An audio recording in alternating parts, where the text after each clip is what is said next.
30 meters beneath the Egyptian desert, there is a room no tourist is allowed to enter. The most powerful pharaoh of his age ordered it dug, and then ordered it abandoned, half-finished. Picks still driven into the rock, a pit cut into the floor that leads nowhere, and a tunnel that runs a few steps and then dies against the stone, with no door, no exit, nothing. You are standing beneath the most measured, most studied, most photographed monument in human history. And even so, nobody knows for certain what this place was for. And that is the question that will drive this entire video. Why did the most precise engineers of the ancient world, the same people who managed to line up a mountain of stone with the stars, abandon their own king's tomb without finishing it?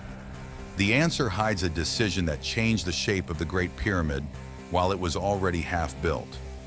And at the end of this video, I am going to show you the only room inside this colossus that science has actually managed to find, and that to this day we still do not dare to open. To understand it, we are not going to start at the top, like almost everyone else does. We are going to go down all the way to the bottom of the rock, and from there we will climb back up through its secret corridors. Come with me. Go back around 4,500 years. We are around the year 2560 before Christ. Egypt is ruled by a pharaoh named Khufu, and he wants something no king has ever had before. Not a tomb, a machine to defeat death. A monument so enormous that it brings him closer to the gods and keeps his body safe for all eternity. The man who has to turn that dream into reality is not a magician or a priest.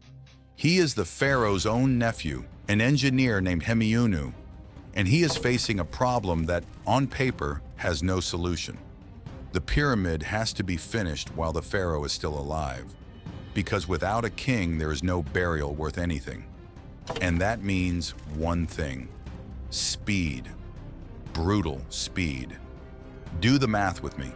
They have to stack more than 2 million blocks of stone, 2,300,000 to be exact, with a total weight of almost 6 million tons, up to a height of nearly 147 meters.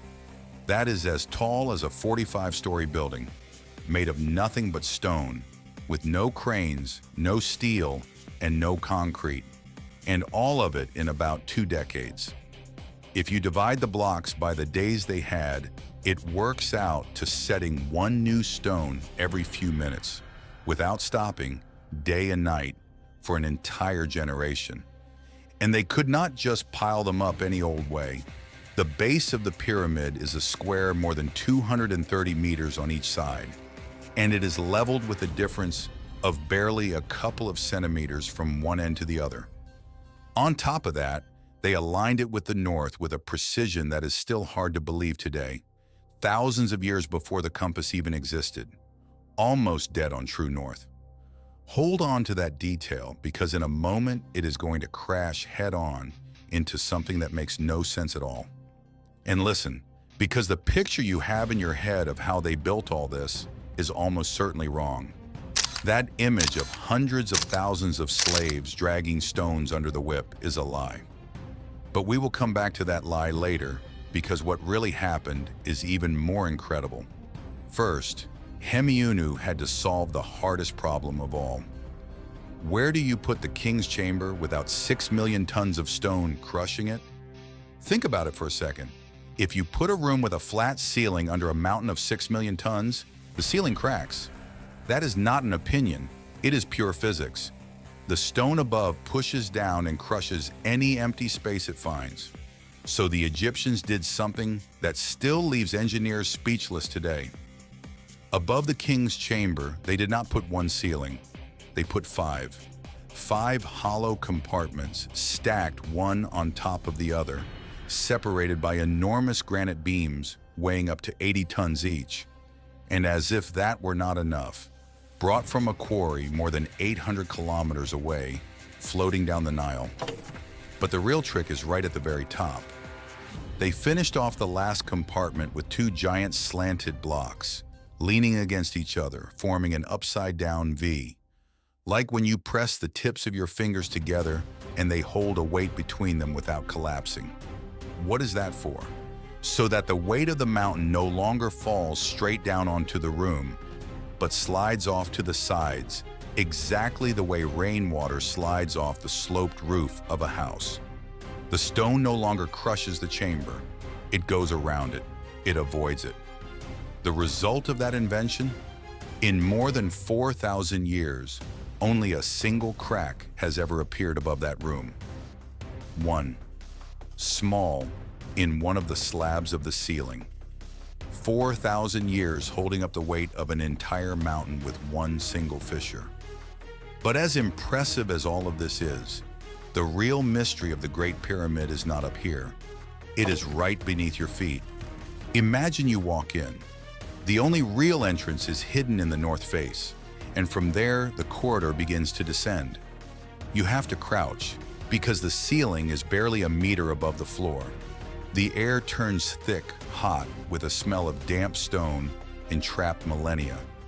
The slope is constant, uncomfortable, and after just a few steps, you feel your thighs start to burn from walking bent over. And you keep going down. More than 100 meters hunched over, your back scraping the ceiling, until something happens that makes your skin crawl. You stop stepping on blocks placed by human hands. Now you are walking on the original rock, the mountain itself that they dug down into. You are inside the earth. And then the tunnel opens up, you can finally stand, and you appear in a dim room, 30 meters below the base of the pyramid. Above your head, 2,300,000 stones, almost 6 million tons that you cannot see, but that you can almost feel. Stop and think about where you are. This is not a natural cave.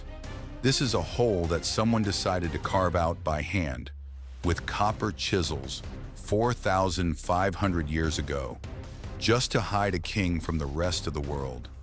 Down here, no light reaches. Barely any air reaches. And the most unsettling thing is not what is here. It is what is missing.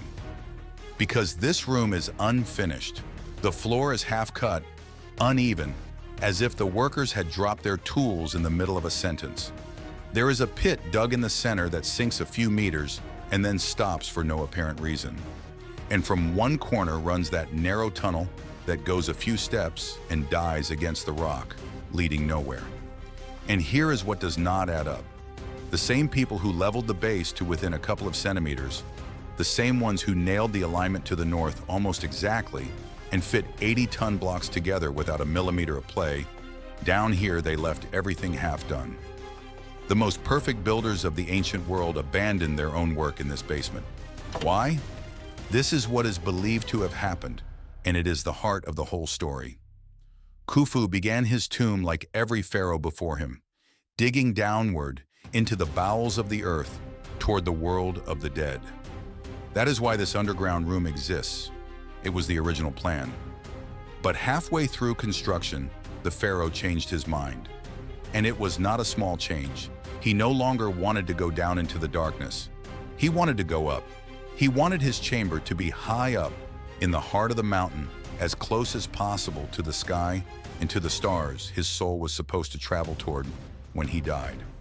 So he gave the order, stop digging downward, start building upward. Picture the scene for a moment. Thousands of workers have spent years cutting down into the rock, and one day the message arrives that they have to abandon all of it and push in the exact opposite direction. They changed the layout of a pyramid with the pyramid already half built, and they did not even get it right on the first try. There is a second chamber halfway up that they also left behind before settling on the final one, the highest one. 3 rooms, 3 attempts, 2 of them abandoned inside the same monument. That is why the basement is half finished. It is not a supernatural mystery, and it is not a curse. It is something far more human. It is the fingerprint of a king who changed his mind and of an army of workers who had no choice but to obey. But the story has an ending you will not see coming. Because when, centuries later, the explorers finally managed to open the king's chamber, the high one, the final one, they found something that made no sense. The granite sarcophagus was empty, open, with no lid. And the mummy of Khufu, the man who moved an entire mountain so he would never die, has never been found. Not here, and not in any other corner of the planet. And there is one detail about that sarcophagus that makes the whole thing even more human. If you measure it carefully, you discover something that seems impossible. It is wider than the corridor you enter the chamber through. It does not fit through the door. And that can only mean one thing. They did not bring it in once the pyramid was finished. They placed it inside while they were building the room around it, stone by stone, raising the mountain around an empty coffer that one day would have to hold a king. They set the bed down long before they built the house. And if you lean in to look closely, there is still more. On the granite sides, you can see saw marks, and in one of the corners, the tools sank in too far again and again, leaving a crooked cut.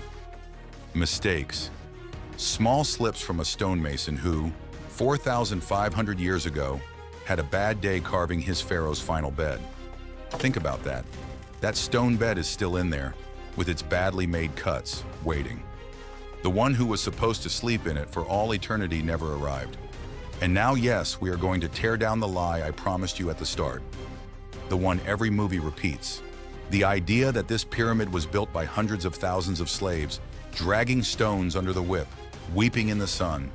It is false. And we know it because the sand itself has proven it wrong. Right next to the Great Pyramid, archaeologists found the villages where the workers lived. And above all, they found their cemeteries. And what those bones tell is a completely different story. They were skilled workers, organized into teams that even had their own names and competed with each other to do better. They ate meat almost every day. They were paid in bread and in beer. And, most revealing of all, when one of them broke a bone, they treated it, because in many skeletons you can see fractures that healed, knitted back together with care and with time. You do not fix a slave's broken leg. You do not bury a slave with honors right next to your king's tomb. And how did they move blocks weighing several tons across the desert with no wheels and no machines? With a trick so simple, it is hard to believe. They dragged the stones on wooden sleds, and out in front, a man poured water onto the sand. Wet sand at exactly the right point, neither too dry nor too soaked, becomes firm and slippery at the same time, and cuts the force needed to pull almost in half. We are not guessing this. The Egyptians themselves drew it on their walls, and modern physics has proven them right. It was not magic, it was not aliens.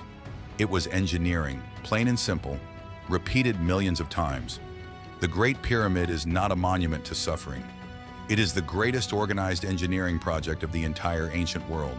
And even so, it still hides a secret that not even those workers ever knew about. Because in the year 2017, something happened that changed the rules of the game.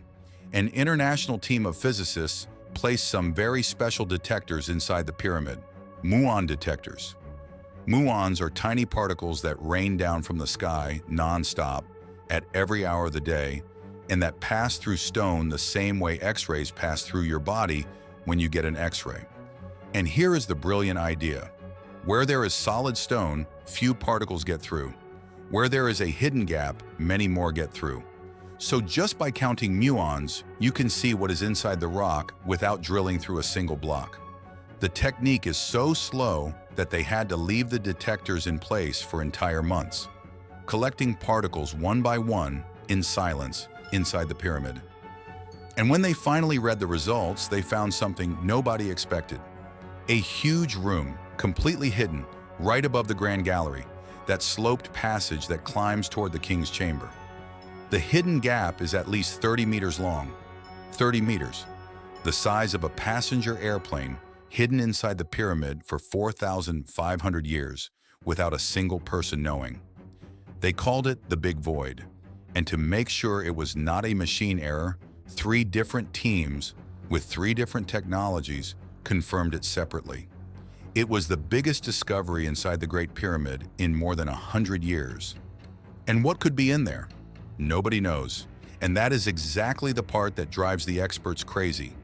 Some say it is simply another gap to spread out the weight, another one of those engineering tricks like the 5 ceilings we already saw. But others dream of something more. An intact chamber, a hidden treasure. Maybe at last Khufu himself, The only way to know for sure would be to open that room, and opening a sealed space in the heart of the Great Pyramid without damaging the monument is, for now, a risk nobody dares to take. So there it stays. Years later, they also detected a hidden corridor behind the north face. In the year 2023, they pushed a tiny camera through it, and what they saw for now was just empty space. But the big void, the large room, is still closed. 4,500 years later, with all our technology, the Great Pyramid still hides a room from us that we have not been able to open. So this is what the Great Pyramid of Giza really hides. It is not just a pile of old stones in the middle of the desert. It is a machine designed to defeat death. It is a plan that changed 3 times with the work already underway. It is a granite bed with crooked cuts, waiting for a king who never came. And it is a room the size of an airplane that is still sealed beneath more than 2 million stones. But the one fact I want you to walk away with is this.